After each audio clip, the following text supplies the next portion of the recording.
Hello বন্ধুরা, আজকে আবার হাজির হয়ে গেছি তোমাদের সামনে আর একটা হেয়ার কাটিং নিয়ে। আমি চলে এসেছি। দেখো আজকে কি আমি হেয়ার কাটিং দেখাতে চলেছি। দেখো হেয়ার কাটিংটা কি হেয়ার কাটিং হচ্ছে। দেখো কতটা লম্বা চুল কেটে ছোট্ট করে ফেলবে, কাটিংটা করা হচ্ছে। দেখো কি কাটিং করছি আমি, এটা বব হেয়ার কাট, একদম শর্ট বব হেয়ার কাট।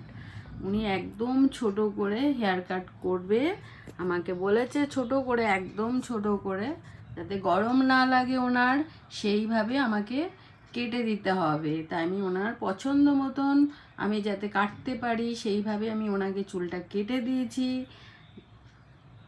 কেটে দিচ্ছি। দেখো কেমন হয়েছে। যদি ভালো লাগে আমাকে অবশ্যই একটা সাবস্ক্রাইব করে দিও বন্ধুরা, অবশ্যই আমাকে একটা সাবস্ক্রাইব করো। ভালো লাগলে আমাকে অবশ্যই একটা সাবস্ক্রাইব করো। দেখো কেমন হয়েছে আমাকে জানিও, ভালো লাগলেও জানিও, খারাপ লাগলেও জানিও। সবাই ভালো থাকবে। শুভরাত্রি। আবার আমি আর একটা কিছু নিয়ে হাজির হয়ে যাব, হেয়ার কাট বা অন্য কিছু স্পা, আবার হাজির হয়ে যাবো আর একদিন। দেখো শুভরাত্রি। ওনার খুব পছন্দ হয়েছে হেয়ার কাটটা।